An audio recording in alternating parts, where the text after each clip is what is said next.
Hi you guys, welcome back to the channel. My name is Brad. This is the Firefighter's Financial Toolbox. New Year's is coming, and with the New Year's, everybody makes resolutions. So here is my 7 resolutions I'm making for my financial well-being in 2021. So the first thing you guys, if you're new to the channel, we talk about investing, taxes, retirement, and overall financial well-being. So if that's something that's interesting to you, do me a favor, drop me a like right there, and we'll get started. So the first thing I think is important for everything, and a good way to keep yourself accountable, is to write down everything you're thinking. So I want you to write down a list of, we call them goals, call them priorities, call it whatever you want, but write them down. Because that way you can look back and keep yourself accountable during the year. First thing we want to write down is educate ourselves. So you guys, the reason we need to educate ourselves is because even if you go to school and you go to college, you could come out as a doctor and still have no financial education whatsoever. Unless you actually went to school for finance, they don't teach you this stuff. They don't teach you about 401ks, they don't teach you how to save, they don't teach you anything. They don't teach you budgeting, they don't teach you how to balance a checkbook. So how can we learn? Well, there's lots of things. You can watch guys like me on YouTube. Now, you guys, I'm not a professional I'm not a financial advisor.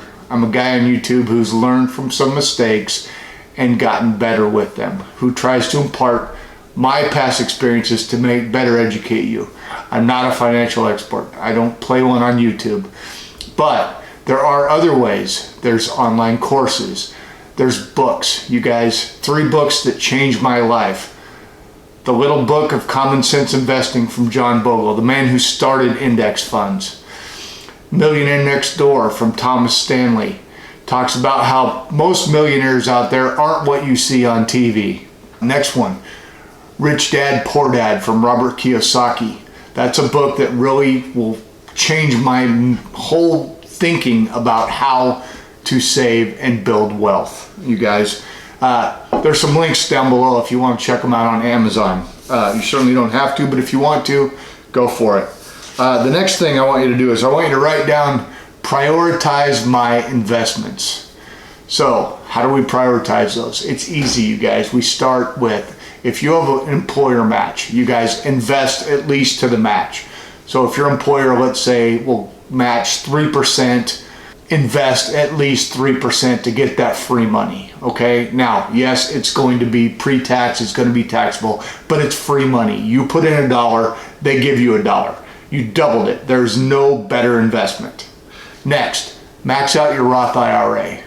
Put the money, after you've put the match in, and that's coming out every month, I want you to put your money towards maxing your Roth IRA.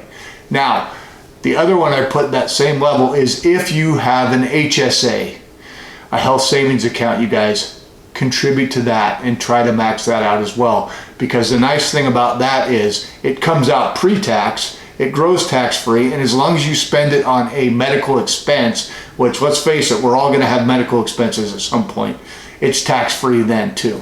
It's triple tax advantage.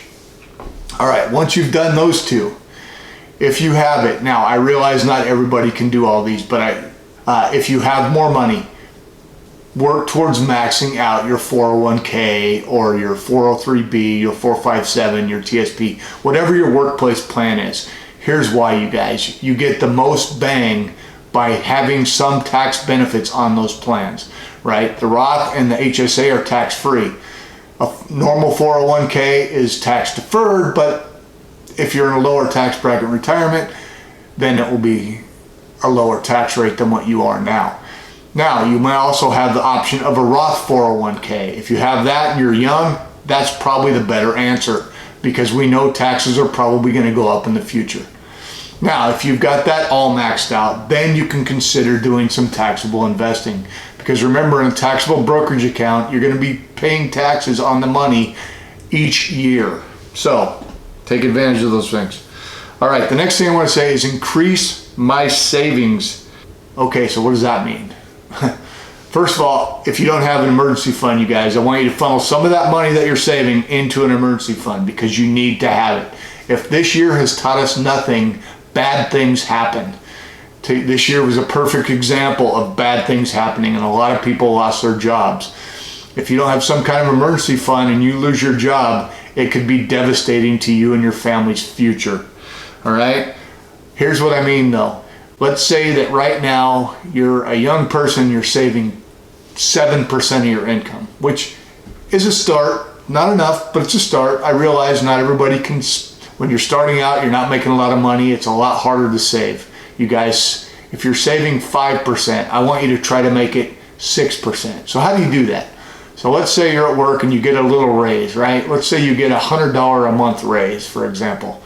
I want you to try to put $50 of that 100 into savings. I want you to either put it into your retirement, put it into your emergency fund, divide it up however it needs to work, but try to save a little bit more than you have been. The next thing is minimize high debt. You guys, first of all, credit cards are important for credit scores, but if you are spending money and carrying a balance, stop it. It's not okay. You're losing money every single month. If you put something on a credit card, expect to pay that credit card off at the beginning of the next month, okay? That's all I'm gonna go on that. If anything is taken from this part of this video, pay down the credit card debt. Get rid of it. All right, I want you to focus on adding assets, not liabilities. So what does that mean? One of the things you learn in Rich Dad Poor Dad is rich people don't buy things that go down in value. They buy things to make them money, assets. Example, a house. A house is most people's biggest asset, right? Because over time, the real estate market generally goes up. They buy stocks, they buy bonds, they buy index funds, they buy things that will appreciate in value. They don't spend their money on cars unnecessarily until they have a level of wealth that they can afford it. You guys, a car is a liability. It's not an asset. When you buy a car, as soon as you drive it off the lot, you've already lost 15%. I would rather buy a car that's 3 years old, pay it off in cash, and now it's just transportation. I want you to try to add additional income streams. Now, how do you do that? Well, most people call them side hustles, right? I make about $100 a month on my YouTube channel. Certainly not changing the world, but I do it because I enjoy it. But you could have your own side hustle. You could start a business of some kind. You could sell things on Etsy. You could drive Uber or Lyft. There's never been a better time for people to have side hustles. And with the economy, the gig economy, there's a lot of options online, right? You could be someone who proofreads online. You could go teach Chinese children how to speak English online. There's a lot of things you can do if you need to make additional income. And try to maximize your value at work.